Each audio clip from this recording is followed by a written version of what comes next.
Ya, baik, selamat datang di channel ini teman-teman. Oke teman-teman, kembali lagi bersama saya di channel ini. Kita lanjutkan di sini teman-teman. Namun sebelumnya tadi kita telah melihat dan telah menonton cuplikan video yang begitu menarik tentang dalang demo. Jadi kita teruskan di sini, kita lihat apa yang menjadi komentar-komentar dan tanggapan-tanggapan dari para netizen tentang cuplikan video tersebut. Di sini teman-teman disampaikan Bang Ferry, Mbak Salsa, mari kita bersatu untuk menjaga NKRI ataupun negara Republik Indonesia di kehancuran. Nah, kemudian di sini disampaikan teman-teman, negara tidak akan hancur oleh rakyat, tapi akan hancur oleh orang yang berkhianat, terutama yang punya akses kepada asing ya. Nah, kemudian kita lanjutkan di sini disampaikan Pak Prabowo, ayolah dengarlah ajakan rakyatmu, jangan sampai Bapak terlena, selamatkanlah negara ini dari pengkhianat bangsa. Kemudian teman-teman di sini Pak Presiden cepat sadar, pecat Kapolri dan titipan orang-orang dari Mulyono, percayalah kami rakyat yang pilih Bapak. Nah, kemudian di sini ayo yang pro Bapak Prabowo dukung dan setiap maju membela Indonesia yang tercinta ini, rakyat tidak akan diam. Nah, di sini teman-teman, musuh Pak Prabowo tidak jauh dari dirinya, tinggal buka melirik ke samping, semakin lama semakin berkaca-kaca. Matanya melihat Pak Prabowo, seluruh rakyat sayang Pak Prabowo, makanya Pak Prabowo masih terjaga. Nah, semoga Pak Prabowo terhindar dari makar geng Solo.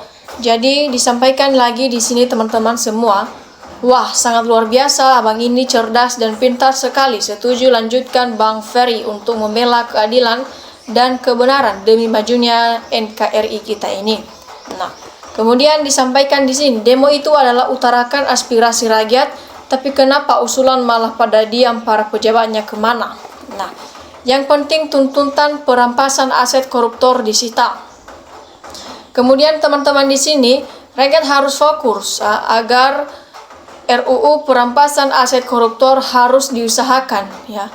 Jangan mau terpancing oleh kabar yang isinya duga-duga gak jelas. Kemudian teman-teman di sini disampaikan kalau tidak ada demo, DPR tidak mungkin berbenah diri ya. Tentang adanya geng-geng tidak penting, seharusnya malah berterima kasih yang menjadikan rakyat semakin cerdas dan mengetahui ada rusaknya DPR.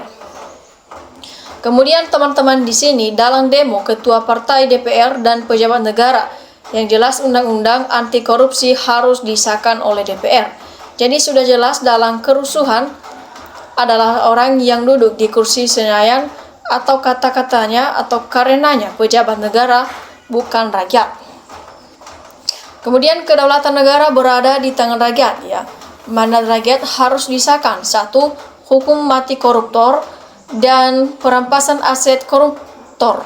Yang kedua, hapus sistem kerja outsourcing dan ombudsman. 3. Hapus pajak ataupun STNK dan SIM, sarang mafia keuangan negara. Kalau diaudit pasti terbongkar para pelaku pungli dan korupsi. Suara rakyat untuk menegakkan keadilan. Kemudian disampaikan di sini teman-teman, jangan tangkap dalam demo ataupun pendemo, tapi tangkap dalam penyebab demo. Nah, dalam keributan adalah kesenjangan sosial anggota DPR, kerja joget santai, gaji besar, rumah 150M, masyarakat kerja bontok, kontrak upah MPR. Kemudian teman-teman kita lanjutkan di sini, jangan cari dalam demo ya. Justru sekarang rakyat sudah muak dengan korupsi ekonomi, mencekik harga bahkan bahan pokok setinggi langit itu dalam demo. Jadi di sini teman-teman disampaikan lagi, ambil aja hikmatnya buat pemerintahan untuk mengoreksi diri apa yang didemokan rakyat mahasiswa Indonesia. Jadi jika dari awal tanggal 25 dibuka lebar-lebar pintu DPR, gak makan korban dan gak ada kerusuhan ataupun kerusuhan jarahan, kenapa kami disambut dengan beton di gerbang DPR? Nah, ininya rakyat ya. Udah muak dengan para anggota DPR dan Prabowo, gak bisa menyelesaikan persoalan rakyat. Sahkan undang-undang dasar perampasan aset para koruptor itu aja rakyat udah senang. Kemudian teman-teman di sini disampaikan itulah yang harus diingat musuh ada di sekitar pemerintahan. Nah, kemudian di sini disampaikan biasa ini biar rakyat tidak fokus ke DPR dan undang-undang perampasan aset korup, cari-cari supaya rakyat terkesan ke yang Solo DPR dilupakan jelas dan tertuju anggota DPR ladang korup 100%. Kita lanjutkan di sini. Ini adanya demo menguntungkan masyarakat yang dibohongi DPR dan penjabat yang koruptor. Terima kasih para pendemo, geng mahasiswa, geng masyarakat yang dari Solo, geng Loja, geng Semarang, geng Tegal, geng seluruh rakyat NKRI. Adanya demo, adanya perubahan. Semoga Bapak Presiden dan wakilnya sehat dan masyarakatnya pada sehat dan rukun selalu dan tidak mencari kambing hitam lagi. Jadi kami selalu masyarakat yang paling bawah mohon Bapak Presiden Prabowo istimewa dalam menjalankan tugas negara yang berat. Hanya satu tujuan, yaitu satu, mengharapkan negara aman, kondusif, rakyatnya sejahtera. Insya Allah Bapak Presiden mendapat kelindungan dari Allah SWT. Kemudian teman-teman dilanjutkan di sini, hai Prabowo jangan tunda lagi revisi kabinet Anda, segera jangan tunda lagi ini ya. Kemudian disampaikan lagi di sini teman-teman, hidup mahasiswa Republik Indonesia. Kalau tidak ada demo mahasiswa, tidak ada yang terungkap orang-orang yang rakus duitnya rakyat. Nah, kemudian teman-teman di sini, buka mata, buka hati dan introspeksi diri semua. Jadi gambar di laptopnya tayangkan di layar. Nah, dalam demo adalah rakyat Indonesia. Kalau nggak di demo DPR RI dan pemerintahan, nggak mungkin rakyat didengerin ya. Didengarin maksudnya. Nah, kemudian teman-teman di sini dilanjutkan, adik-adik mahasiswa buat acara debat dengan DPR dan menteri-menteri jauh lebih baik untuk Indonesia maju. Jadi barusan nonton konten Herman Sumantri Channel, lanjut konten lainnya mampir ke sini lagi pada mencari dalang sampai bingung, yang membiayai lama-lama terasa asik cerita demonstrasi kemarin. Kesimpulannya belum ketemu antara dibiayai koruptor, dibiayai asing, dibiayai mafia, dibiayai oligarki, dibiayai pejabat, dibiayai masyarakat, dibiayai orang tua, dibiayai pajak. Kemudian teman-teman mantap, kebetulan itu orang kampung Minang, mudahkan kita semua sebagian untuk masa depan bangsa ini.